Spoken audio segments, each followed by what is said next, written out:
This is why Samoan chiefs were said to be the incarnations of the supreme sky god Tangaloa. And when an Aryan warrior would consume soma, he too was pouring the sacrificed moon god into the fire of his stomach, which in turn elevated him to the status of a god, preferably the supreme sky god and greatest soma drinker of them all, Indra, hurler of the lightning bolt.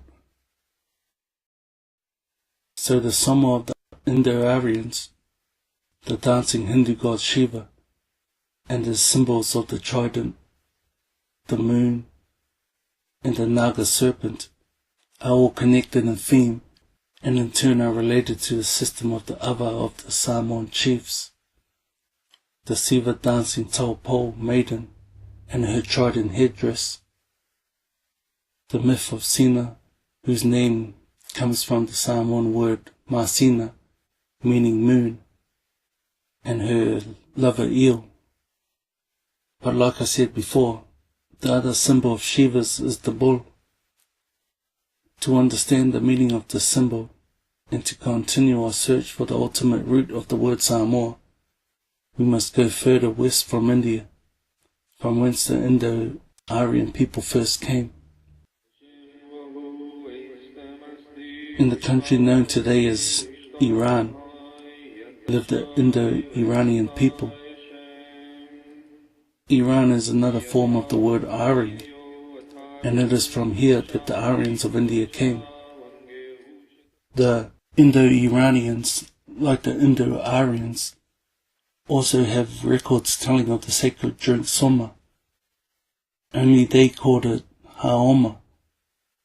The Indo-Aryan word soma and the Indo-Iranian word haoma both derived from the Proto-Iranian word soma. This word and its context, I believe, is the forebear of the word Samoa. The Indo-Iranian people, like all the other branches of the Aryan race, or what today is preferably called the Indo-European language group, are said to trace their common homeland to the Pontic steppe region above the Black Sea. It was from this nuclear area that the Aryan people spread out to other areas of the globe, taking with them their semi-nomadic, agricultural and pastoral lifestyle. But these behaviors of plant and animal domestication and the basic structure of their religious system did not originate with them.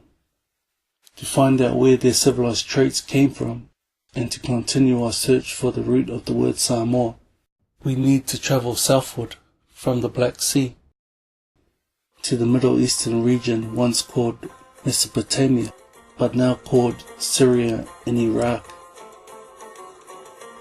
It was in Mesopotamia that the High Neolithic period and culture began, after some earlier basal Neolithic villages had turned into market towns which traded amongst each other. And as this period progressed, these people's art began to display abstract and geometrical shapes and patterns, reflecting their psychological and spiritual states as they grew farther away from the natural world. This art style of organized abstract and geometrical shapes of old Mesopotamia is also a distinguishing characteristic of Samoan art. Certain main motifs of Mesopotamian art are main motifs of Samoan art. For example, the Maltese cross, the double axe,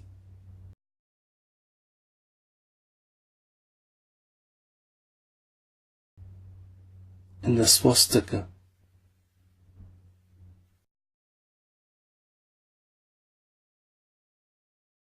The Mesopotamian tradition known through the Bible as sackcloth and ashes had an equivalent Samoan tradition called ifonga, in which a person seeking forgiveness from another would perform a symbolic act of penance in front of that person by kneeling on the ground and covering himself with a woven pandanus mat and surrounding himself with firewood, suggesting to the other person that he is willing to be cooked in an earth oven called an umu for his crime.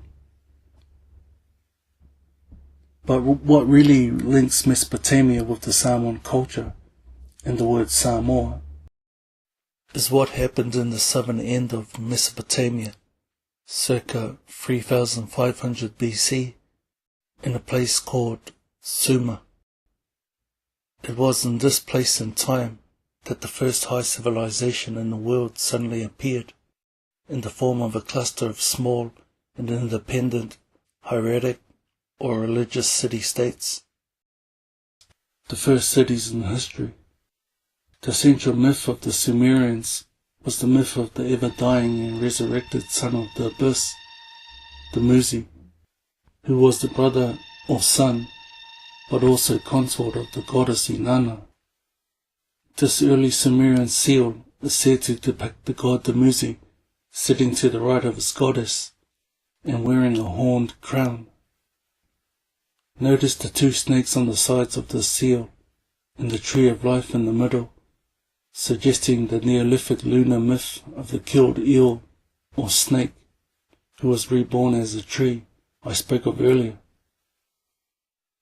The Muzi was also called the moon bull because the bull was also seen by the Mesopotamians and the Sumerians as a symbol of the sacrificial moon god, with its horns in the shape of the crescent moon and its ability to fecundate the cow, another symbol of the goddess.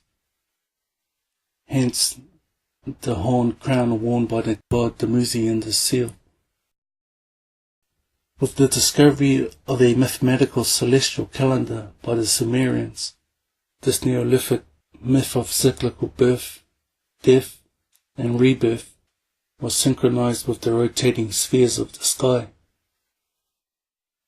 The power and force of this new heavenly myth, which gave birth to the first civilization in the world, is best seen by the Sati, or suicide-type royal tombs of the Sumerian kings that were excavated early last century in Iraq. These tombs contain the remains of the periodically slain kings, who took with them into the grave their queens, virgin priestesses, also known as temple slave girl dancers, and whole courts. This photo shows a bull-shaped harp that was found amongst the grave gear of one of the slain kings, and this photo shows the ceremonial headpiece worn by a buried queen. Also found beside another buried queen was this golden cup that apparently held the poison that she swallowed which caused her death. This Sumerian immolation by drinking poison from a cup is the symbolic prototype of the Aryan Soma ritual and the Samoan Ava ritual.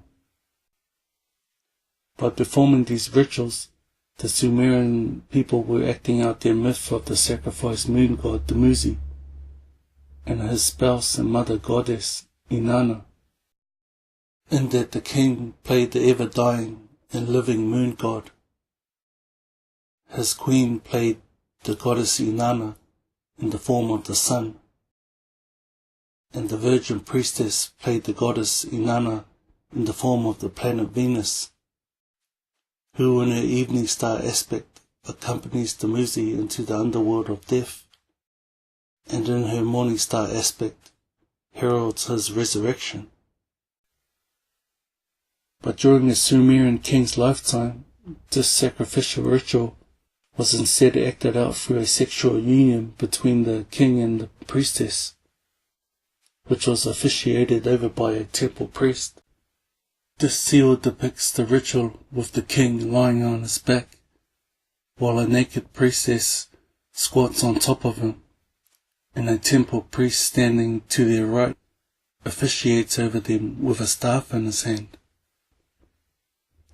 This ritual happened during the New Year festival at the Ziggurat pyramid that was situated in the middle of the city.